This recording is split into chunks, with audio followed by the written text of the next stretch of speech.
What's going on, car family? I'm Ben Wayne, and thank you for joining me in another video. Today we're checking out the 2022 Hyundai Tucson N-line.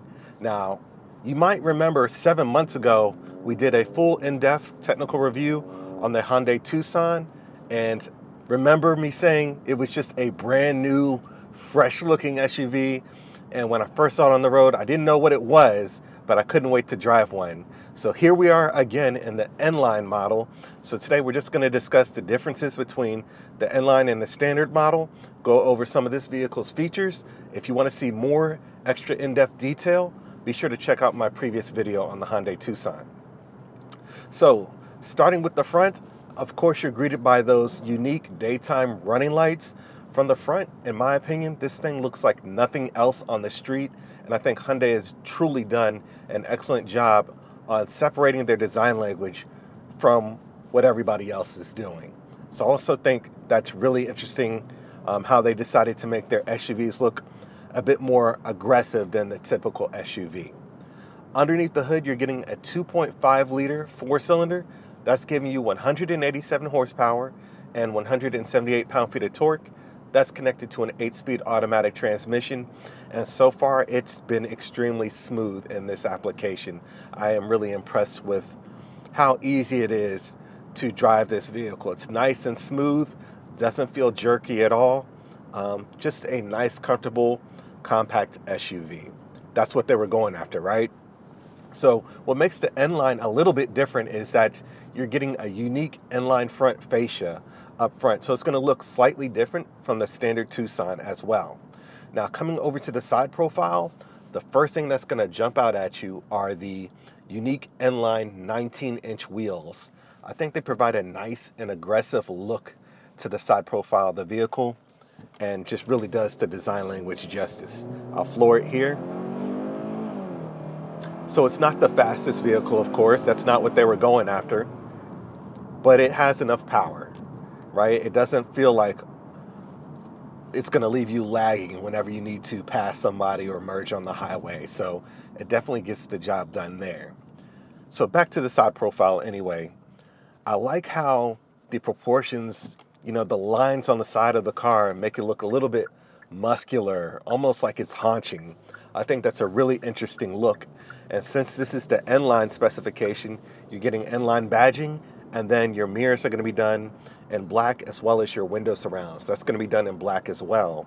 Now, those sound like minor changes, but it really just gives a whole different vibe to the side profile of the car when compared to the standard Tucson model.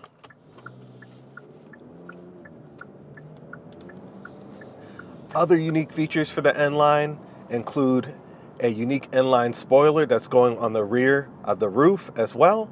And then coming down, you'll notice this vehicle features the LED tail lamps and LED light band going across the car. That's standard on the regular Tucson as well, but I think that's an interesting design feature. Open up the hatch, you're greeted with approximately 40 cubic feet of storage. Drop the second row, that nearly doubles to 80 cubic feet of storage. So for a compact SUV, this is truly getting the job done. And then coming lower, you have an N-line rear fascia. Again, like I said, it's going to look a little bit more aggressive than the standard Tucson model since this is the N-line model. And then you have dual exhaust tips on the passenger side of the vehicle at the rear as well. So that's something unique to the N-line specification also. Now, when it comes to the fuel economy, this is an all-wheel drive model, so you're looking at about 26 miles per gallon combined. That's city and highway. This is available in two-wheel drive if you feel like the all-wheel drive isn't needed. But overall, this is just a nice handling compact SUV that if you're in the market for a compact SUV, maybe this is something you would want to take a look at.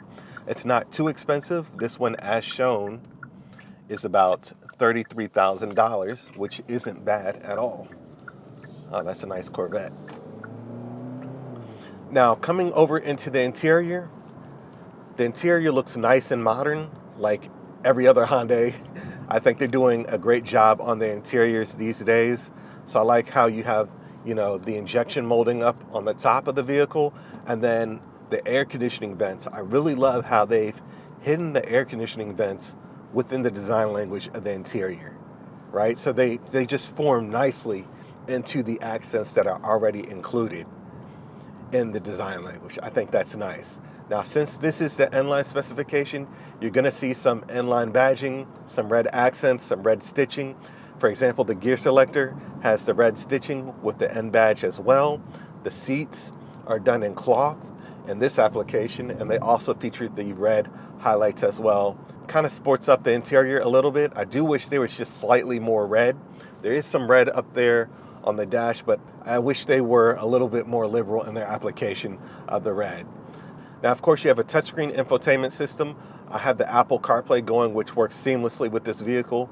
Also does Android Auto if you have an Android phone. It's nice and seamless. It's really responsive and fairly easy to use. Now, I will note that along with this touchscreen, you do have some touch capacitive buttons on either side of the touchscreen. So when you're driving, there might be an occasion where you have to look to see where you're pressing. For example, if you want to press one of the hotkeys for radio or media or seek or track, that might be something that you have to focus a little bit to look at because they're touch capacitive buttons. Now, you do have a volume knob or wheel here as well. And then there's another wheel on the other side for tuning the radio or selecting different files. Coming lower, you do have your air conditioning system. That also has touch capacitive buttons. The only downfall to those buttons, again, are you have to look in order to see what you're doing. Coming lower, you have wireless charging, USB ports, of course. That's nice. And then the gear selector we pointed out earlier. 2 cup holders, storage in the center console, of course. Now, the steering wheel feels nice. It's perforated on either side, smooth leather on the top and bottom. And behind the steering wheel, of course, you're getting a thin film transistor display. And it just looks nice and flows well with the overall modern theme of the vehicle. So the interior here is a little bit minimalistic, but it gives you everything that you need. So you're not really lacking on any of the features that give you any of the information that you need, such as your dash or your infotainment system. The seats are pretty decent. Now, this one does not have ventilated seats, but it does have 3 levels of heated seats. The controls for controlling the heated seats are located on the center console there as well. Overall, the seats feel okay. It's what you would expect in a compact SUV. This is something that you could easily use if you do a lot of road trips. So for example, if you're taking like an 8-hour road trip, the seats are good enough for you to be able to do stuff like that in this vehicle. Seating in the rear is decent as well. You do have a decent amount of legroom and 2 USB ports back there as well. Now, coming over to the door panels, they're covered in the injection molded material. I love how the styling is continued on the door panels. It kind of flows a little bit. I like that.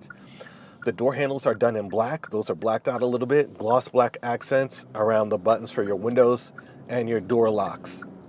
That's nice as well. Would have loved to see a little bit more red on the door panel, but that's just me. And of course, you do have some storage on the bottom of the door as well. But overall, the handling of this vehicle, it feels nice. It does have all the safety features that you could want, such as your lane keep assist, your blind spot monitoring, the backup camera, of course, that's standard on all vehicles now. But overall, as far as the safety features, it does give you everything that you need. Now, one thing I do miss in this vehicle is like a sunroof or a panoramic roof. I know some other Tucsons do have that as a feature. This particular one does not. I think a panoramic roof would have went a long way in this blacked out interior. Depending on where you live, some people might not favor that because, those vehicles tend to heat up a little bit more in the sunlight. So if you live deep in the South, maybe a panoramic roof is not for you. Who knows? So overall, you guys let me know what your thoughts are on this vehicle. I think it is a great, affordable, compact SUV. If you're looking for something to be your first vehicle, I would take a serious look at what Hyundai's putting out. They have a lot of SUVs out, and we've reviewed quite a bit of them. And I said this in previous videos, I think Hyundai is one of those manufacturers people need to be looking out at because they're really changing their reputation. Over the past couple years, they've really done a lot to change the impressions that their vehicles give people.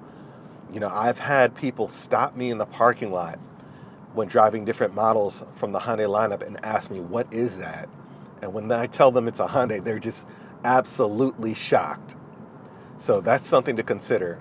With all the safety features, the tech features, and at affordable price point of $33,000 for this vehicle, seating for 5, up to around 80 cubic feet of storage, you know, what more could you ask for that price point?